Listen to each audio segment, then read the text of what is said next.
this team and Bungie in general is all about collaboration. Testers, designers, effects artists, animation, all these sources of input from everywhere coming together, and like that was magic for me.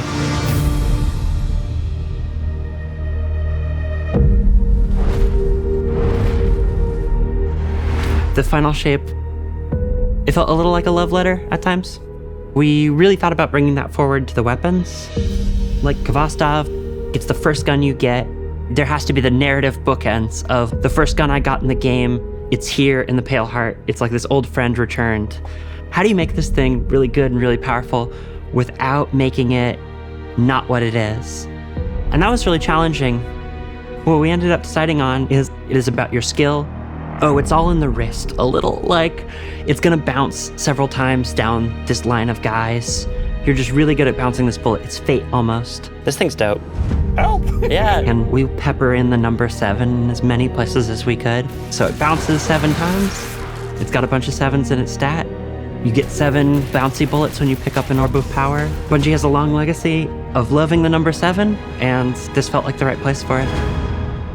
Cade has this iconic hand cannon that in a lot of ways has become a symbol. We took Ace of Spades and we went, where's the rest of the deck of cards? We had this really cool opportunity to theme all the Pale Heart weapons after different suits. It has this two-tone feel to it. The opposite side of the gun is the inverse of that idea. They look freaking awesome. It also has like these fantasies of characters that have influenced Cade. These guns are part of his past. We wanted something that you can't do with any of your other weapons, and we came up with no hesitation. It shoots these harmonic bullets that if you're targeting an enemy, it'll hurt them and burn them. But if you're shooting an ally, it'll heal them. I love this thing. Oh, I'm so glad. We had to build a lot of the language, and with the new cool little Guardian health bars, you can see that. The healing effect on it is very strong. For a while, we were calling it the Just Don't Die gun. It has its own little energy bar, like the glaive does, and that energy bar is charged by any damage whatsoever. It's like, we know what we did.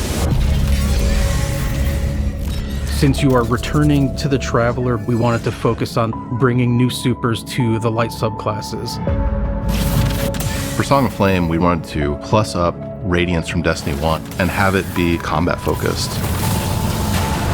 If you remember Radiance from D1, it has fire wings. We kind of ate that visual space with Dawnblade, where you've got these like awesome flame wings. In a split second, if a player sees a character solar with wings, they're going to see that it's Dawnblade.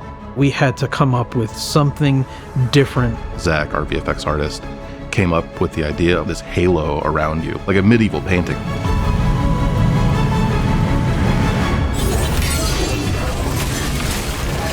Twilight Arsenal is a one-off super that also creates these axes. Coming up with visuals for that axe, it was an interesting challenge. How do we want to root this in Destiny? We took a lot of inspiration from Titan's shield. What would it feel like if the axe was the shield broken up? And when you look at it side by side, you can definitely see that connection between the two. Storm's Edge. We wanted to call back to Arcblade in Destiny 1, throwing the dagger and zipping over there, blowing up stuff. How long do you have in the super? Initially, you had a long time. You had 24 seconds. We did not earn any friends in those playtests. No, people were pretty mad. But we toned it down, and now you only have 12 seconds, and it's a lot more reasonable. We found a problem where when you grapple and then you cast Blink Dagger out of it, I fall to the floor.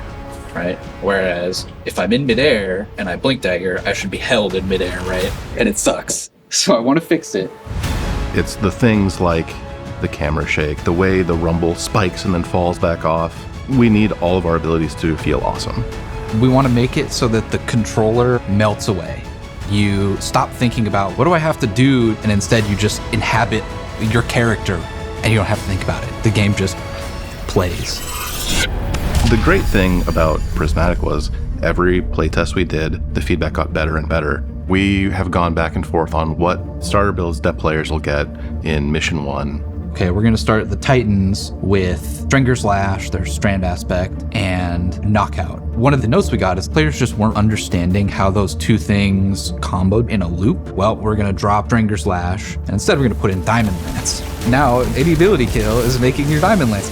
Your knockout punch, hey, that makes a Diamond Lance. You throw your Diamond Lance at the floor, everything's frozen, now you can punch stuff again and get amplified with knockout. Once we made that switch, all of a sudden it clicked in players' heads. This loop becomes a lot more clear, and players were much more satisfied with their starter loadouts.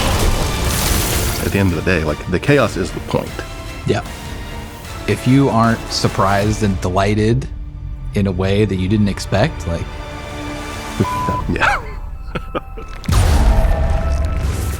This strike is probably one of the coolest strikes that we've ever released. I started my Destiny journey playing strikes. I really wanted to push the expectations of what a strike could potentially be.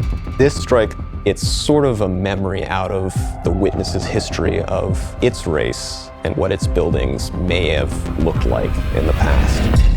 A lot of the inspiration comes from 30s pulp novels, adventure flicks, uncovering ancient, hidden cities that have not seen a living soul in eons. And then subsequently destroying those cities moments later.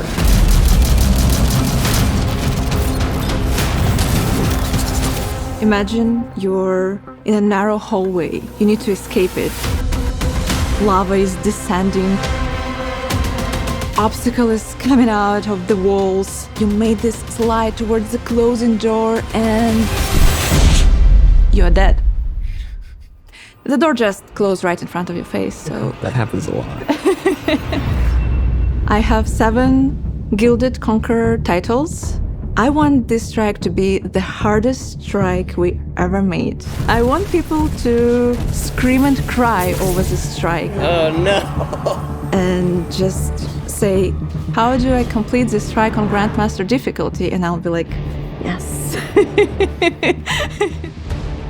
That's kind of one of the fun parts about making a strike. There's so much freedom and creativity to do wild things, and then testing that. It's just a lot of fun, that back and forth. We have a very tight relationship with Test as designers, and I couldn't do anything I do gameplay-wise without Test there at my side. But as soon as I can get fresh eyes on it, I think that's where it really comes in. We ran a lot of play tests, and every time I would invite people, I'm like, this is final play test, but it's never final. We just can't stop. It's really not just one department creating something special. When you see all those things combined and the iteration and the back and forth, and when you get to this end result where it just feels like it couldn't be any other way, we hit on something amazing here.